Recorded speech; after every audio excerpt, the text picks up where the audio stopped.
I tell you, I'll probably do it.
Fine, how are you?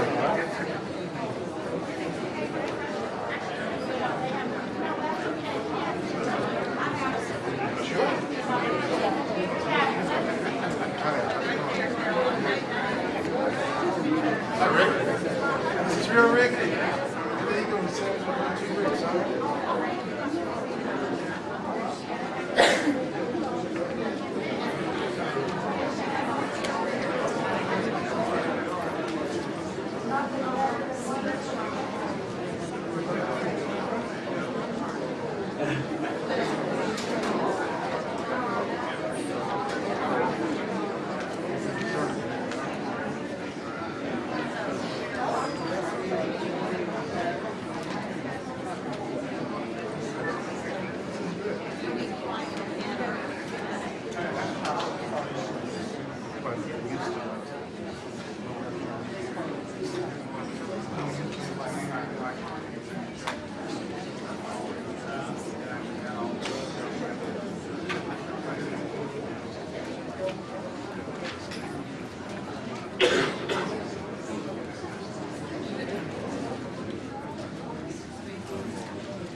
Right there. You're going to give Sandy and those a signal to start.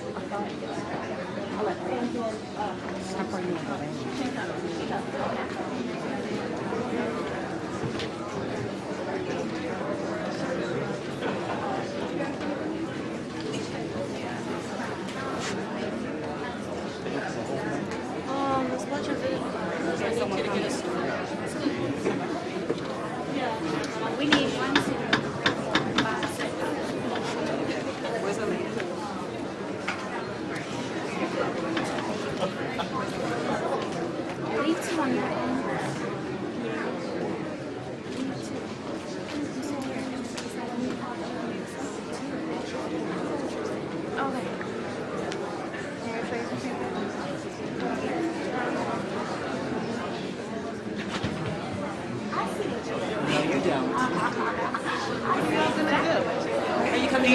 Okay, no, come down here.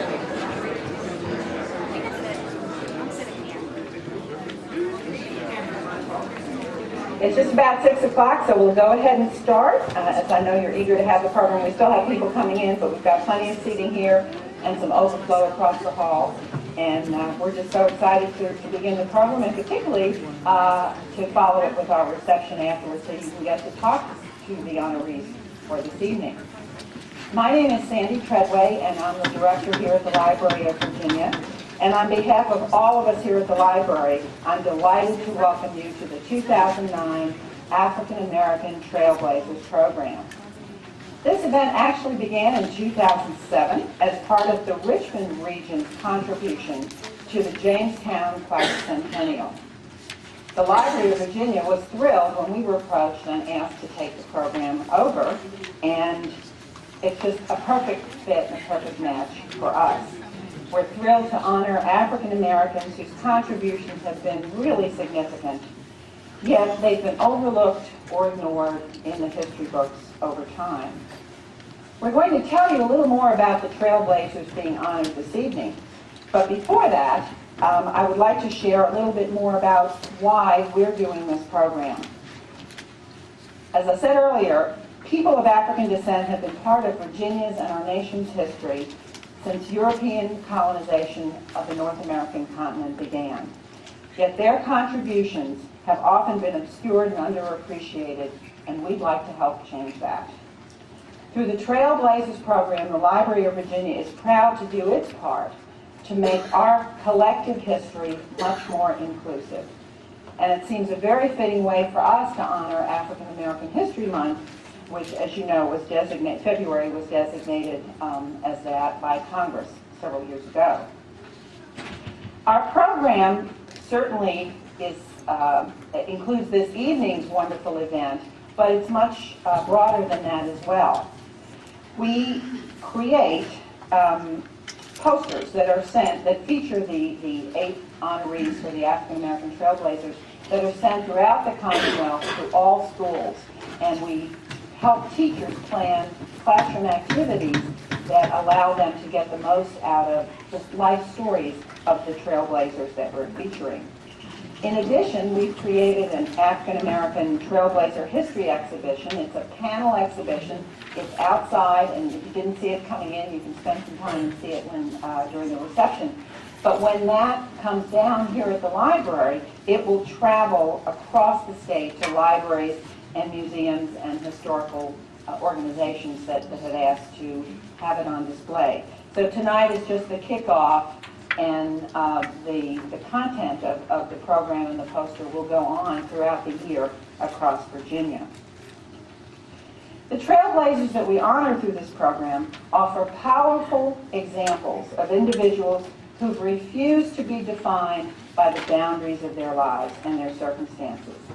Their biographies are testament to the determination and the perseverance displayed by extraordinary people during challenging times. Through their education, through advocacy, through entertainment, and in one case through armed rebellion, these individuals demonstrate how African Americans have actively campaigned for better lives for themselves and for their people. It is their contributions that the Library of Virginia's African American Trailblazers program seeks to share. And before we launch into the program tonight, I'd just like to take a minute or two for some introductions and some thank yous. First of all, I'd like to thank Robert George for his work in initiating this program 2 years ago with Richmond Region 2007. If Robert is here, would you mind standing so we can acknowledge your foresight and your efforts to get this launched?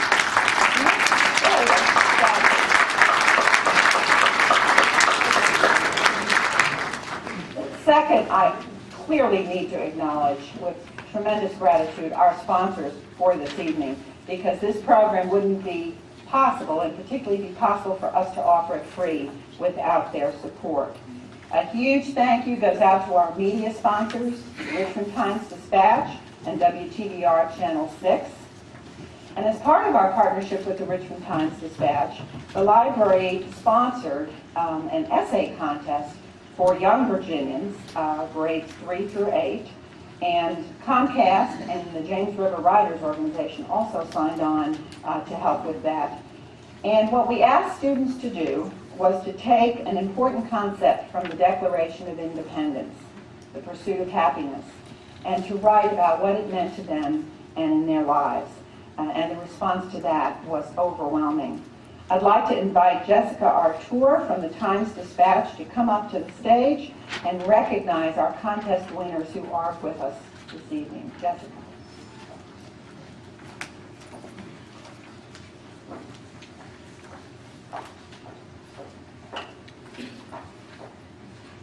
This is the second year the Times-Dispatch has had the opportunity to partner with the Library of Virginia, Comcast, and the James River Writers. We had an outstanding amount of essays turned into us this year, almost 1,200, which was much more than any of us were expecting. The judges were given the task to read through the essays and choose a winner from our 3 divisions, grades 3 to 4, 5 to 6, and 7 to 8. It wasn't an easy task, but we did find 3 essays that shine through the group. I'm excited to introduce our 3 African American Trailblazer essay contest winners, with Nicholas De La Pena, Amani Brooks, and Jessica Moniz. Please come to the stage to be recognized.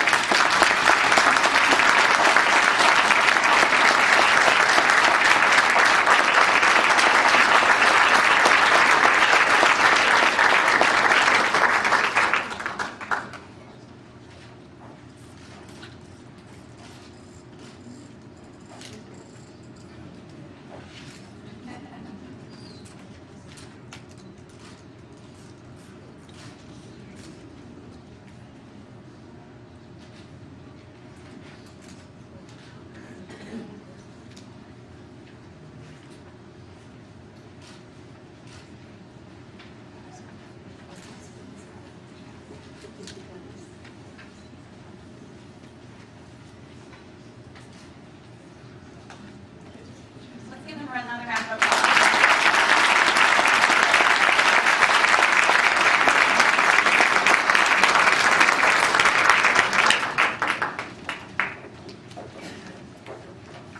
Our signature sponsor for this evening is Capital One Financial Corporation, and I simply cannot thank them enough for their enthusiasm and their delight at being part of this program.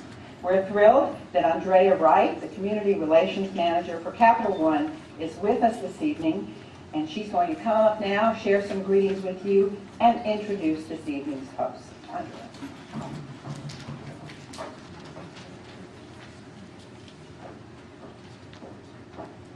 Good evening, everyone. Isn't this a wonderful occasion? Just looking at the crowd here tonight, I'm just so excited to be here. And I'm especially excited to be here as a representative of Capital One, because at Capital One, we believe in the power of diversity. We believe that it takes all people to make a society great. That's why we were so excited to partner with the Library of Virginia for the African American Trailblazers program. Through this program, we were able to touch school children across the state with materials that recognize historical as well as contemporary African American leaders. And these are leaders that our children need to know about. I know we've all heard many times how exciting things have been since the election of our first African American president. But it's important to think of that accomplishment in terms of why we are here tonight. It is the work of people like those we acknowledge here that set the stage for President Obama. It is obvious from the number in attendance tonight you all believe, as we do at Capital One, that a diverse society is a successful society. Because everyone here could be somewhere else tonight.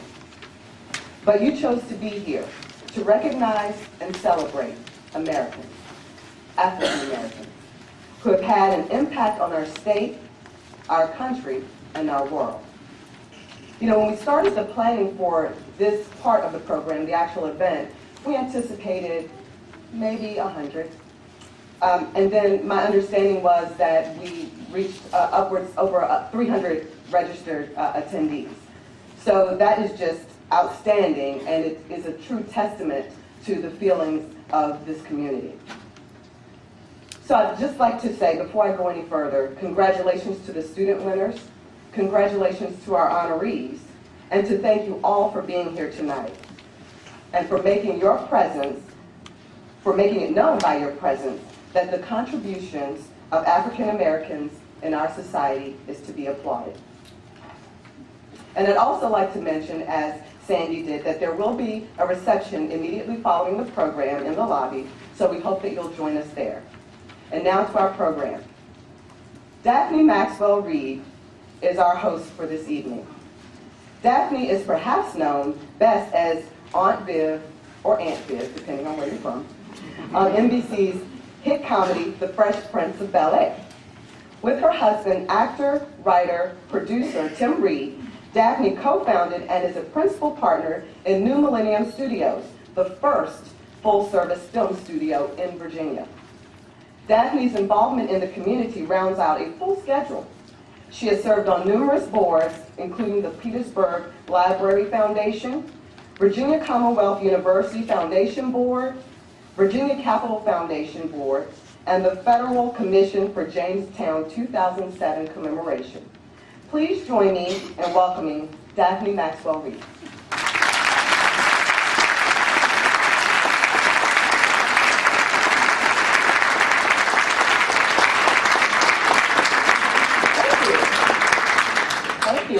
Thank you very much, Andrea, and thank you to Capital One for your sponsorship tonight. It's wonderful for me to see so many familiar faces and all the young people who have joined us tonight. Thank you, Robert, for thinking of this, 2007. It goes on, it will go on. It was a great idea, and it continues to be a great idea. Thank you very much, Mr. Dortch.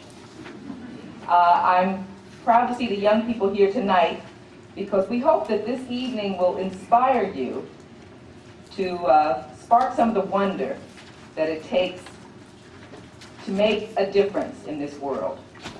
Every little bit counts, and we're soon going to be counting on you.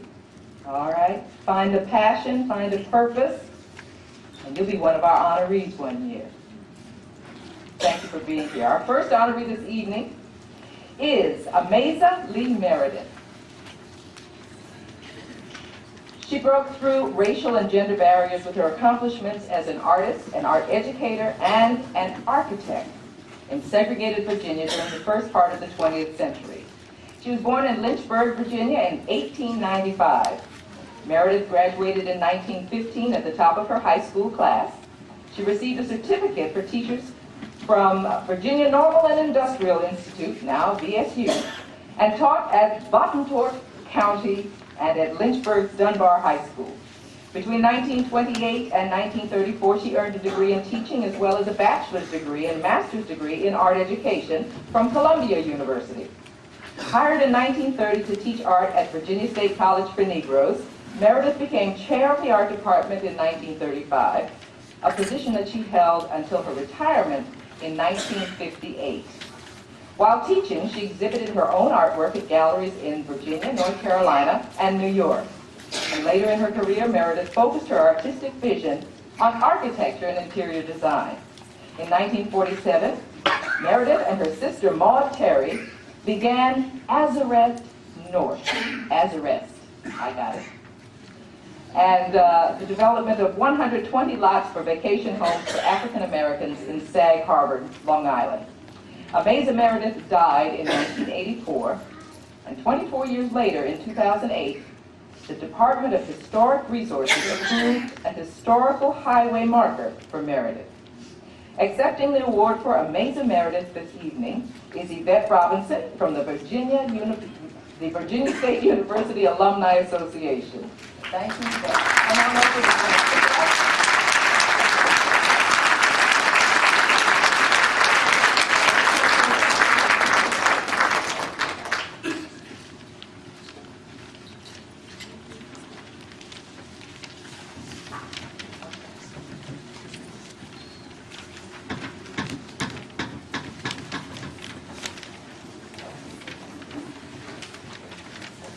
Good evening. How exciting it is to be a part of a program like this. Those of us who were around at Virginia State University knew her as amazing because of the things she did. She was the first documented African American architect, woman architect. And remember, it's like reading for the law. She didn't have to do it. All you had to do was see her work. And so to us at Virginia State, she was special. I came 10 years after she was there, but I heard about her. And so I am the treasurer of the organization that she loved, the Virginia State University National Alumni Association, and she would have me wear orange and blue because we stand for those things that she loved. And so we thank you, because when we go to her house, it's called As You Rest. And we knew that she meant as you rest. Think about the struggles, the activities, and that your dream should never die. And so on behalf of all of us, students, the people who knew her and who still love her, because we go to Gilfield and see her paintings. And so we know that the sky's the limit and the dream is yours to have because of her. Thank you.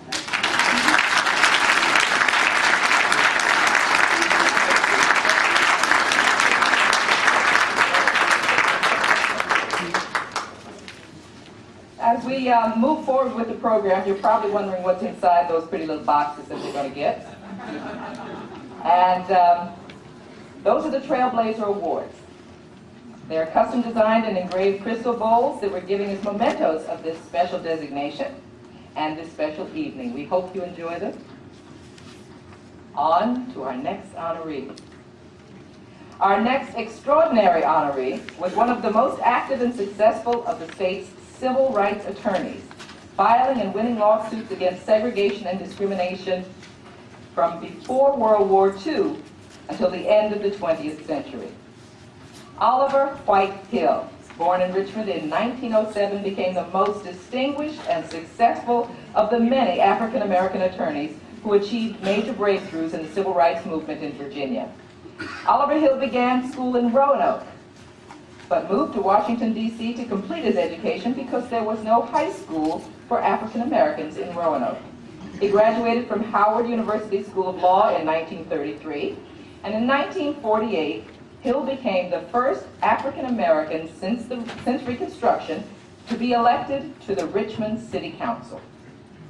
In 1951, students in Prince Edward County persuaded Oliver Hill to challenge mandatory racial segregation in the state's public schools. Hill served as counsel in the United States Supreme Court in the Virginia suit that was combined with others in the 1954 Brown versus Board of Education decision, declaring mandatory racial segregation unconstitutional, even under the guise of separate but equal. In part because of attorneys like Hill, the civil rights movement in Virginia was known for its important legal victories rather than for violence. In recognition of Hill's contributions to the legal profession and the nation, President Bill Clinton awarded him the Presidential Medal of Honor, Medal of Freedom, in 1999. And by the time he died, at the rounded old age of 100, Hill had become one of the most respected and revered Virginians of the 20th century. Accepting the award for Oliver Hill is his son, Dr. Oliver Hill, Jr., chair of the psychology department at VSU.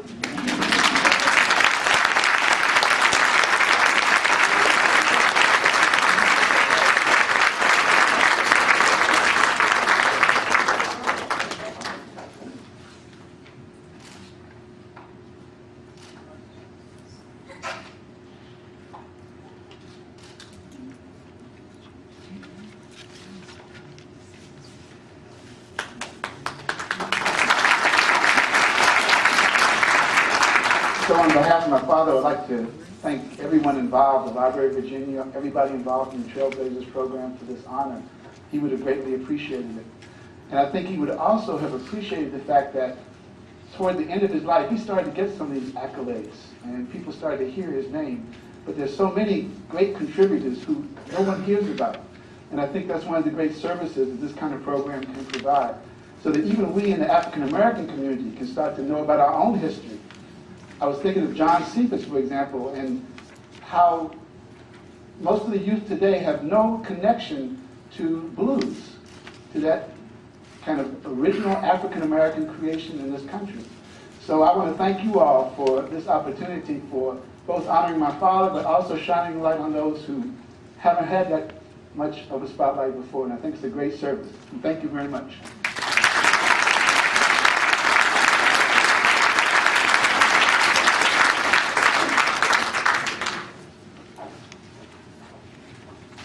Our next honoree, Edna Lewis, created nationwide interest in Southern cuisine.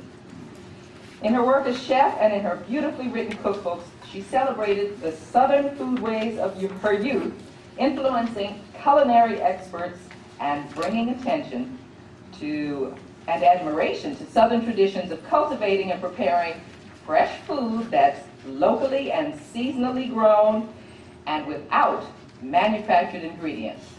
Hopefully we're headed back there.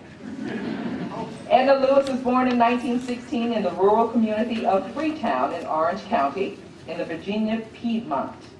After the death of both parents, Lewis moved to New York, and with two of her friends, antique dealer John Nicholson and photographer Carl Bassinger, decided to open a restaurant. With Lewis as the chef, Manhattan's Cafe Nicholson was an instant success and entertained individuals such as Tennessee Williams, Gloria Vanderbilt, and William Faulkner. Encouraged by one of her students to record her stories and recipes, Lewis went on to author 4 books. The Edna Lewis Cookbook with Evangeline Peterson in 1972, The Taste of Country Cooking in 1976, In Pursuit of Flavor with Mary Goodbody in 1988, and The Gift of Southern Cooking with Scott Peacock in 2003. These books created nationwide interest in Southern fare, and Lewis was honored with almost every award in the industry, from Who's Who in American Cooking to the Lifetime Achievement Award from the Southern Foodways Alliance. Now, accepting for Edna Lewis is her lucky son, Dr. Alfaworki Powers. I hope I got that right, of Carnegie Mellon University.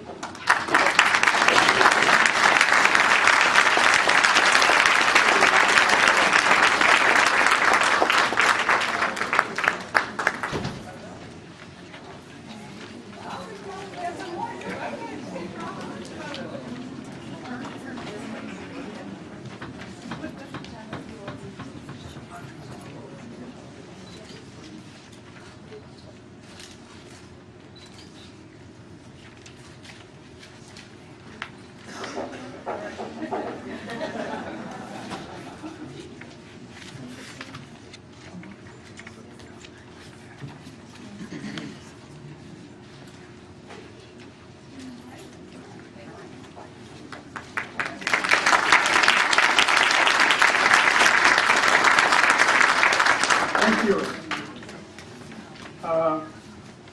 Most people know my mother through her books and recipes. We know her as a very kind person, caring person. She was socially conscious, socially responsible. In fact, she was an active member of progressive movements in the 1950s and 1960s. She was also she had a very powerful memory. She used her memory to become a narrator of her own community.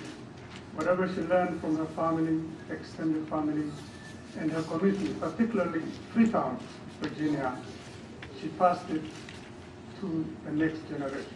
Indeed, she was the bridge between oral tradition and written history. Something else about my mother was her simplicity. I remember when we were in Virginia, we are in the middle of deep political discussion. At the same time, she will be doing something in the kitchen. And in about 10-15 minutes, she will have this fantastic meal. And that was her simplicity and her gift. So here I have family members, my Aunt Ruth Smith, and I also have Nina and Dad, my cousins. So on behalf of our family, I thank the Library of Virginia for honoring my mother. Thank you.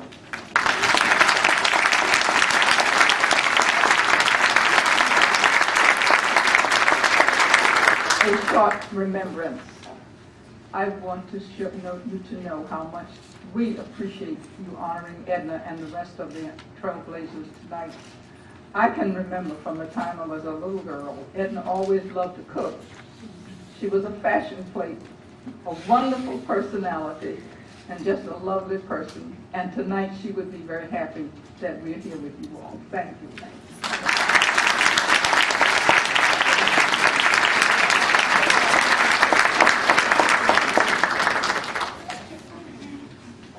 Those some lucky folks. Our next honoree, Evelyn Thomas Butts, fought to extend the right to vote to all citizens in the Commonwealth of Virginia by challenging the poll tax. Okay, kids, listen up. We're going to talk about the poll tax now. In November 1963, Butts filed the first suit in federal court challenging the constitutionality of the poll tax that Virginia imposed as a prerequisite to voter registration.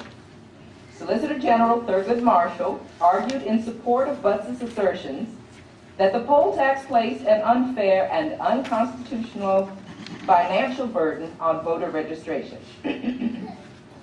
On the 24th of March, 1966, the Supreme Court ruled in the combined cases called Harper versus Virginia State Board of Elections that the poll tax was unconstitutional as Butts had originally stated. Delivering the opinion of the court, Supreme Court Justice William Douglas wrote, "Wealth, or fee paying, has, in our view, no relation to voting qualifications. The right to vote is too precious, too fundamental, to be burdened or conditioned." She then organized voter registration drives and founded the Concerned Citizens for Political Education, a group that in 1969 helped elect the first African American in the 20th century to become a member of the General Assembly, and that person came from Norfolk. Butts was also active in the Democratic Party, served for 12 years on the board of the Norfolk Redevelopment and Housing Authority, and in 1982 became a member of the State Board of Housing and Community Development. In 1995, the city of Norfolk renamed a street in her honor. Accepting the award for Evelyn Butts is her daughter, Charlene Ligon, from Omaha, Nebraska. Welcome.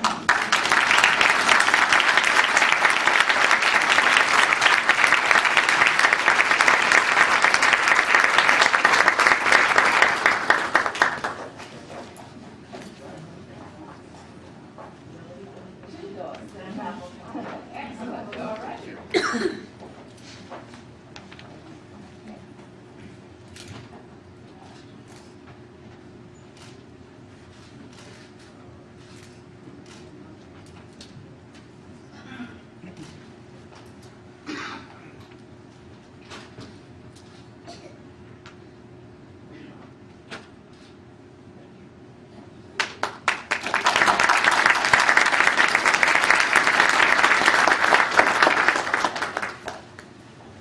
Well, the family of Evelyn Butts, thank you for the honor. We only wish that she could be with us to have seen all the history that's been made in the last year. I actively myself worked in Omaha, Nebraska and the surrounding areas for Barack Obama.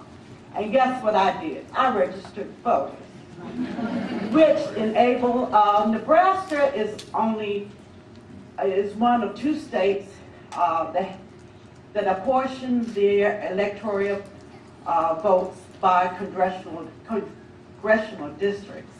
We were able in our second congressional districts to get one vote for Barack Obama. We registered 18,000 new votes. And we did it, I knew we could do it because she showed us the campaign for Barack Obama, grassroots. Grassroots has always been what has given the ordinary people a voice, and we have that voice now. We have a great president, and I'm just sad that she could not be here to see that day. And I was honored to be able to go to the inauguration myself, along with my daughter. And I guess I must introduce, I do have my family members here. I have two daughters here, and a couple of cousins, my daughter Evelyn, who is named for my mom, and she lives in Hampton. I have my youngest daughter Robin, she lives in Cincinnati, Ohio, along with her, my grandson Princeton. And there's a cousin, Joyce Knox, she lives in Chesapeake. But we are, I guess, really proud of my mom. She was a brave person, and she did a lot, especially she was a person of limited resources. So it's just amazing what you can do. All you have to do is have the will to carry out, and you can persevere. You can do anything. So, and she taught me that. So, I just thank you.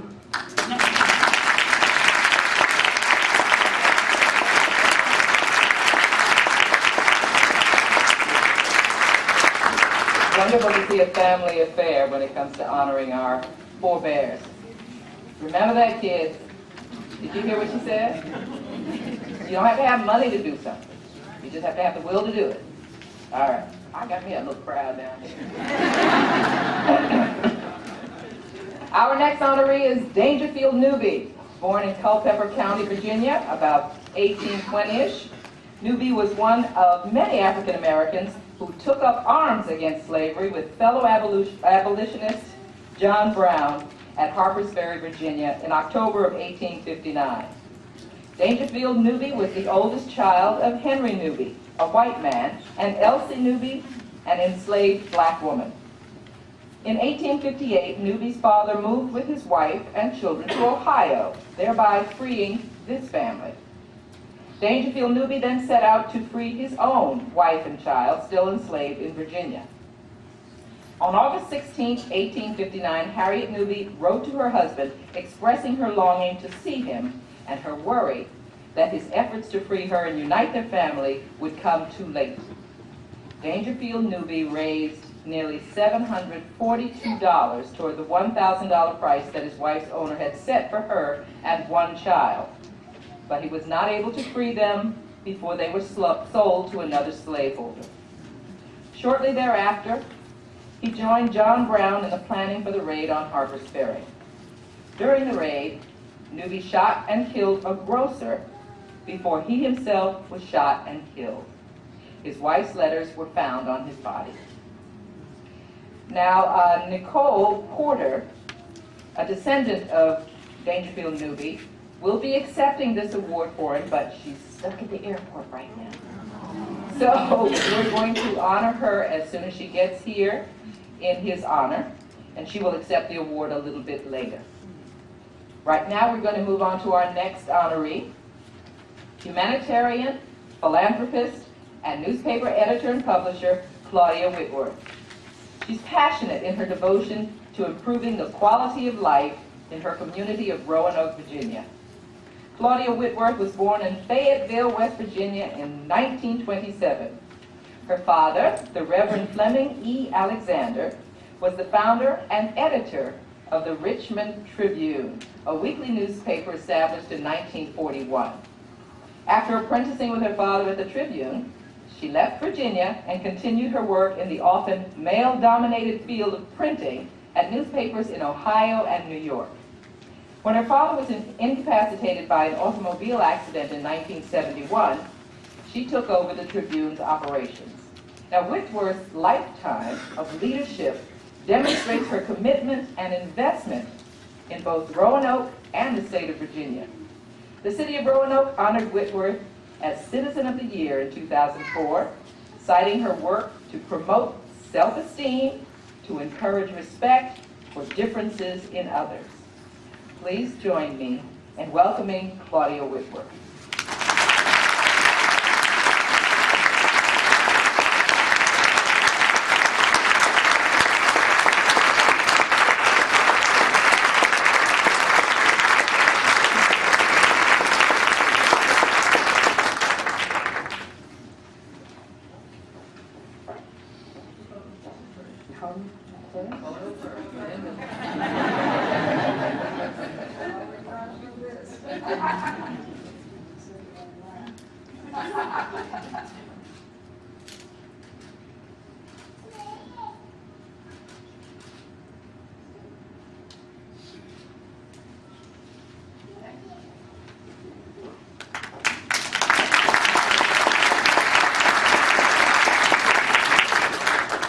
Thank you, Daphne, and thanks to the Library of Virginia for such indescribable honor, especially within 2 minutes.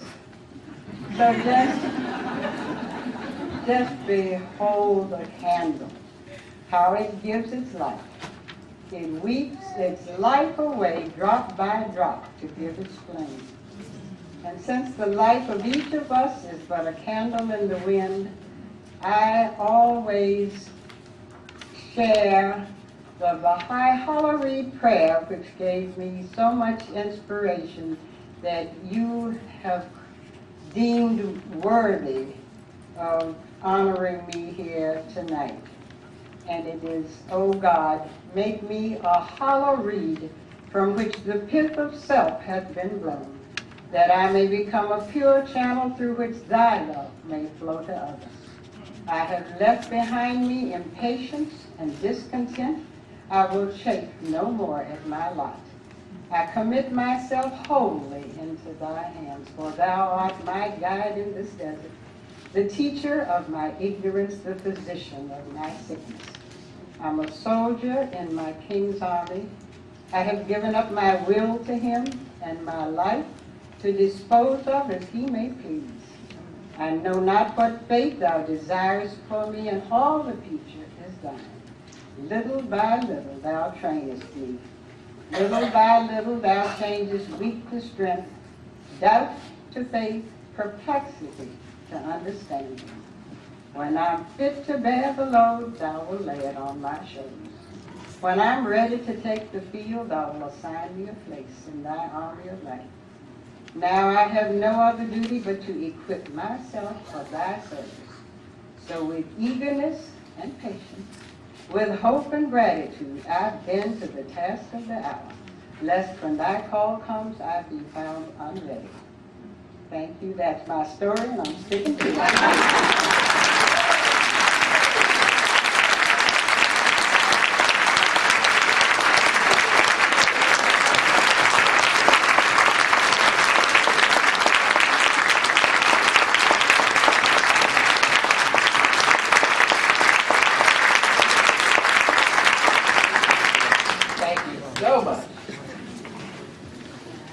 Our next honoree is John Cephas, become a world ambassador representing the Virginia Piedmont blues tradition.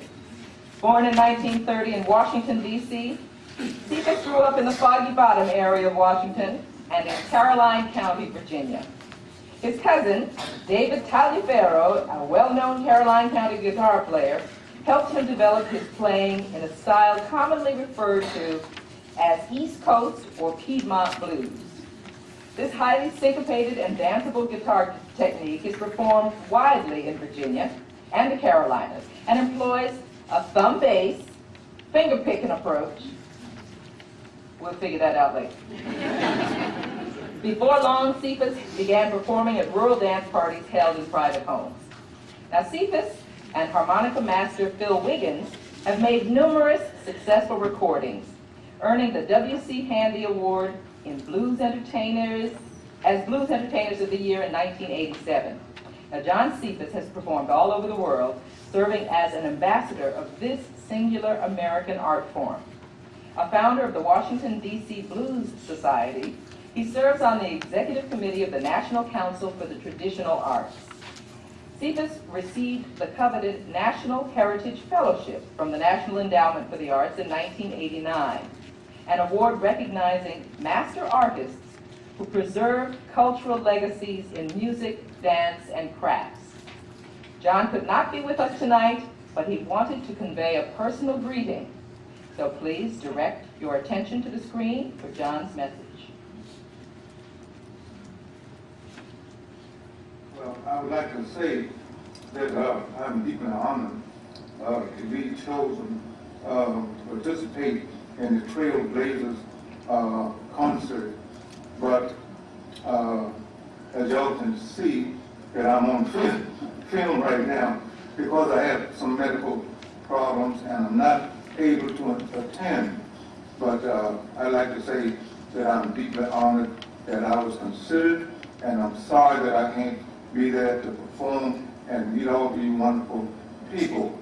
And I guess this comes at a wonderful time of year, to the month of February, which is Black History Month.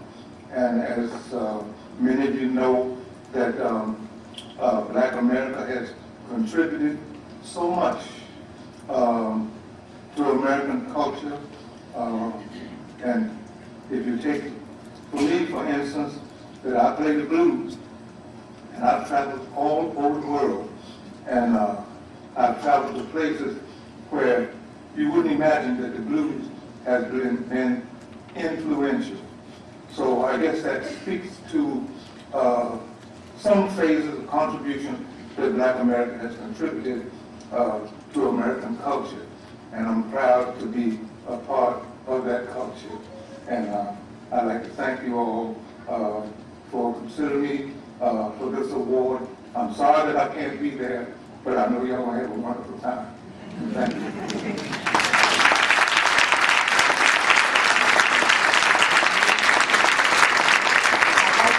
Please welcome John's longtime recording partner, Phil Wiggins, to accept the award for John.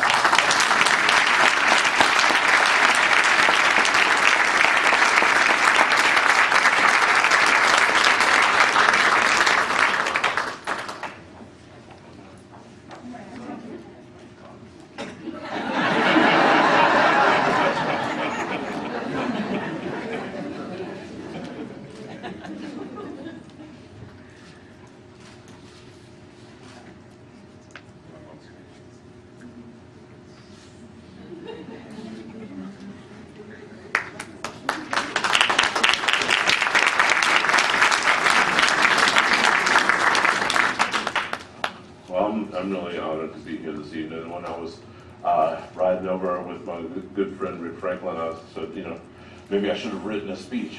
And he said, well, you've known John for 35 years. If you can't think of anything to say. Well, I mean, and John, you know, as you saw, is very eloquent and spoke very well for himself. And he has been an ambassador for the blues all over the world, all over the United States and all over the world. And he's a person, you know, they said, he was born in Washington, D.C., and his family roots are here, just up the road in Bowling Green, Virginia, Caroline County. And he has always, ever since I met him, felt a very strong connection with that. And his goal was always to live there, to stay there. When I met John, he was a foreman in a carpenter shop in D.C., and he built his own house on Page Road with his own two hands, brick by brick. And the one thing that a lot of people don't know, I mean, John is known all over the world as a teacher and a master musician of the Piedmont Blues. But to me, John is always at his best and at his most relaxed when he's in his garden. He built this house on 8 acres of land, and he always kept a beautiful garden, and he spent his life planting seeds all over the world, and they'll be flowering for years to come. And thank you.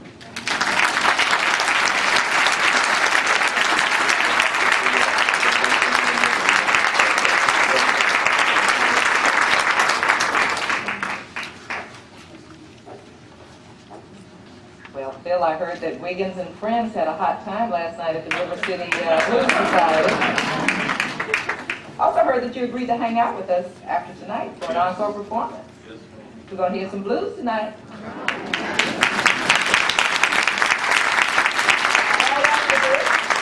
Our final honoree here tonight is NASA astronaut Leland Devon Melvin.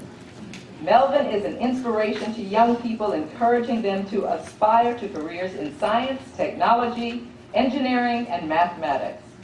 Leland was born in 1964 in Lynchburg, and after graduating from high school, received a football scholarship to the University of Richmond, where he studied chemistry.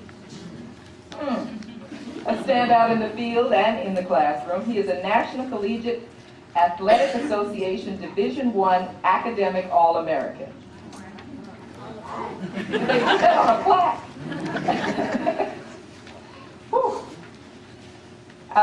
He was also inducted into the University of Richmond Athletic Hall of Fame. And after college, Melvin was recruited by both the Detroit Lions and the Dallas Cowboys, but he suffered injuries that prevented him from playing. And eventually he started graduate school at the University of Virginia, studying material science, and earned a master's degree in 1991. Melvin began working at the National Aeronautics and Space Administration's Langley Research Center in 1989. Melvin took his first space flight in February of 2008, that's pretty recent, logging more than 306 hours and 5.3 million miles in space as he and the crew of the space shuttle Atlantis delivered a laboratory to the International Space Station. Now, during the mission, he operated the shuttle's robotic arm. Melvin's next flight is scheduled for October 2009. We'll be watching for it. As co-manager of NASA's Educator Astronaut Program, he travels nationwide speaking to educators and students. In fact, this morning Melvin spoke to over 250 students right here in this room about his mission in space. Please help me welcome Mr. Leland Melvin.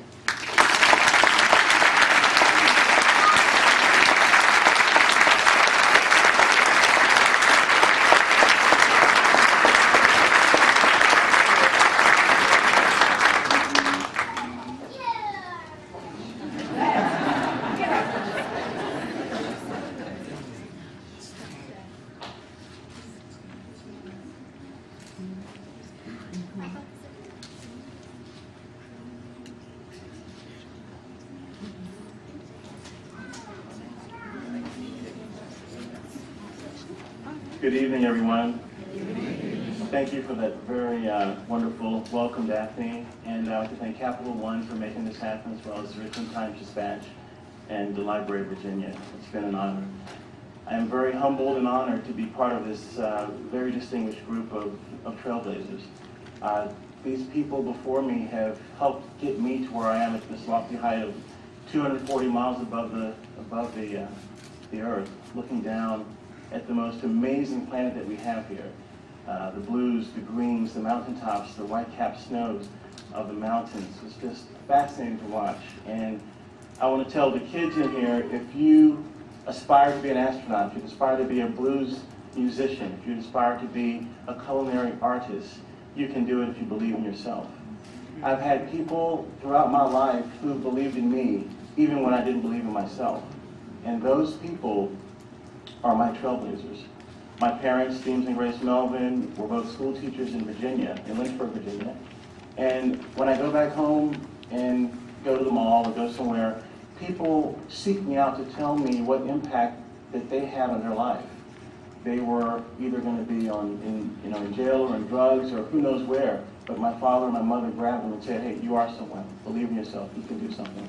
So that example has helped me, and it takes a village to raise a child. And this village that we have here, through Capital One, through the library, through the Richmond Times-Dispatch, has helped bring this wonderful program together. And Anisha, Jessica, and Maricela, I honor you for your hard work and your dedication and your writing for winning the essay. But make sure that you grab other people and pull them aside and say, you can do it too. You are leaders, you are role models, everyone's a role model.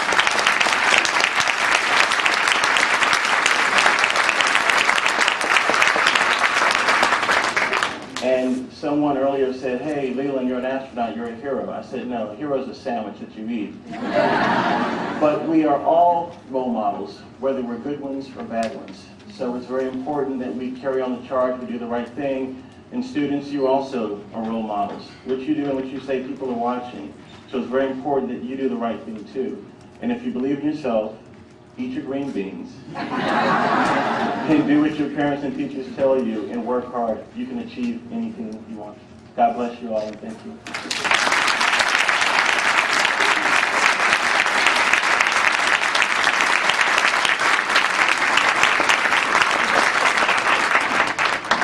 I'm going to back up just a few pages here. And good part where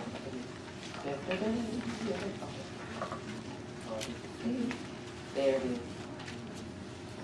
Accepting the award for Dangerfield, Newby, is a descendant of his, and from the airport, directly off the plane, smoking down 64, please welcome Nicole Porter. She made this special trip from New York to represent her family this morning.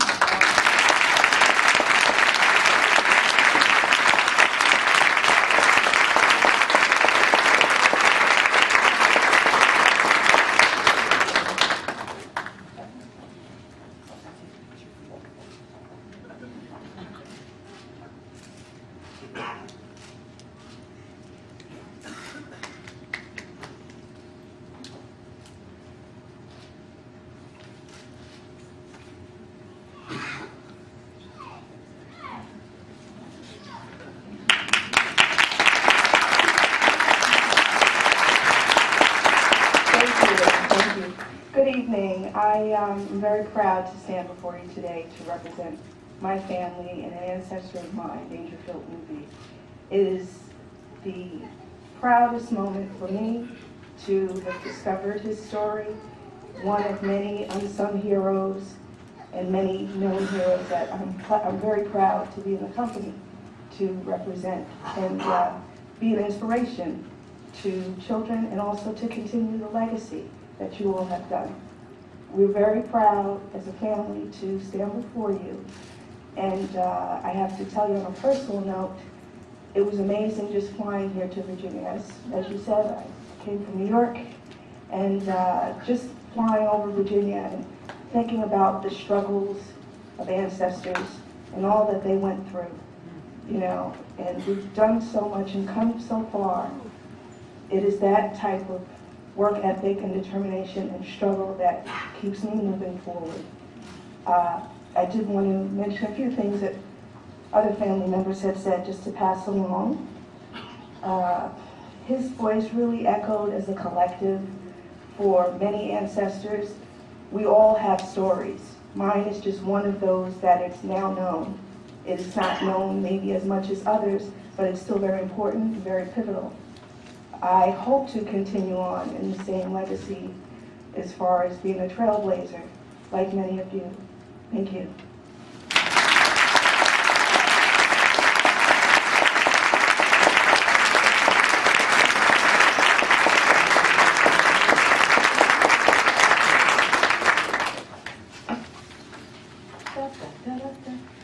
Well, a special thank you once again to our corporate sponsors, Capital One, and a special thank you to the Richmond Times-Dispatch for all of your partnership in this endeavor.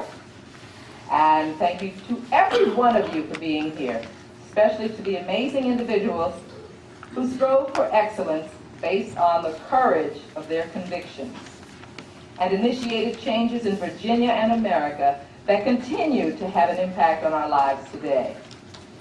We encourage all of you to learn more about the Trailblazers by visiting the Library of Virginia's website. Okay, here's to you guys again. Students in grades K through 12 are encouraged to research other important African Americans, do a role model from Virginia's past, or a hometown hero, or someone who changed the way Virginians think. And we want you to help us nominate whoever it should be for the 2010 Trailblazers Award. Would you help us do that? All you students, even you winners over there? Thank you very much. And now, I want you to please join us at our special reception with our honorees. Once again, thank you all so much for being here tonight.